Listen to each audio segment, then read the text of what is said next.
Salut à tous! Bienvenue dans le podcast où on décortique vos films préférés avec un ton fun et proche de vous. Aujourd'hui, on s'attaque à un classique de l'animation qui mêle aventure, cuisine et un rat. Oui, vous l'avez deviné, on parle de Ratatouille. Allez, installez-vous confortablement, on plonge ensemble dans l'univers de ce chef-d'œuvre signé Pixar.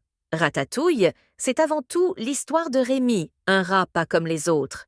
Tandis que ses potes rats sont bien occupés à chercher de quoi grignoter dans les poubelles, Rémi, lui, a un rêve, devenir un grand chef cuisinier.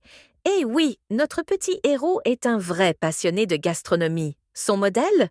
Auguste Gusteau, une légende de la cuisine française dont la devise est « Tout le monde peut cuisiner ». Mais voilà, un rat dans une cuisine, ce n'est pas vraiment bien vu. Et pour couronner le tout, Rémi est coincé dans une colonie de rats qui ne partagent pas du tout ses ambitions. Malgré tout, il ne renonce pas. Il passe son temps à sentir, goûter et rêver des saveurs qu'il pourrait inventer. Un jour, suite à un enchaînement d'événements chaotiques et franchement hilarants, Rémi se retrouve seul dans les égouts, mais pas n'importe où.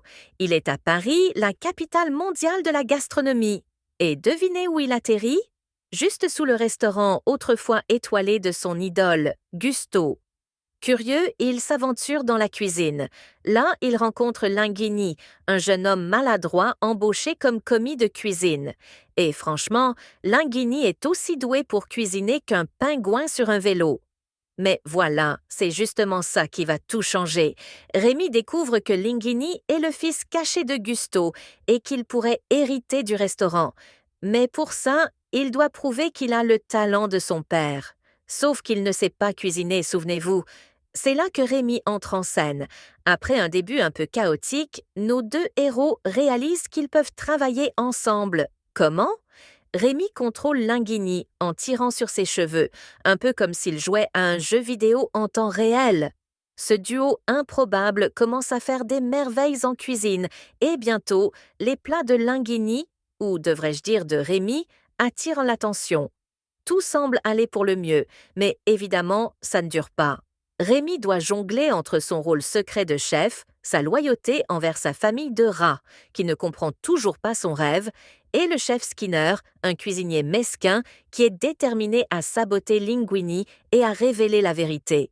Et puis, il y a Anton Ego, un critique culinaire redoutable. Ce mec peut briser une carrière avec un seul article. Il est cynique, froid, et surtout, il déteste le restaurant Gusteau. Quand Ego annonce qu'il va venir goûter la cuisine de Linguini, la pression est à son comble. Le soir où Anton Ego arrive, tout s'écroule. La vérité sur Rémi est dévoilée et la brigade du restaurant quitte la cuisine, horrifiée à l'idée qu'un rat puisse cuisiner. Mais Rémi ne renonce pas. Avec l'aide de ses amis rats, qui finissent par le soutenir, il prépare un plat tout simple, une ratatouille. Mais attention, pas n'importe laquelle. Ce plat réveille chez Ego un souvenir d'enfance profondément émouvant, lui rappelant la cuisine de sa mère. Touché en plein cœur, Ego rédige une critique époustouflante, déclarant que le nouveau chef de Gusteau est rien de moins qu'un génie. Malheureusement, même avec une critique aussi positive, le restaurant finit par fermer, car les autorités sanitaires découvrent que des rats y travaillaient. Mais tout n'est pas perdu.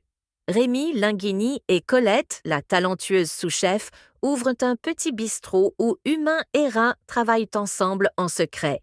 Et devinez quoi? Le bistrot devient un énorme succès. Pourquoi on aime Ratatouille? Alors, pourquoi ce film cartonne autant, même des années après sa sortie?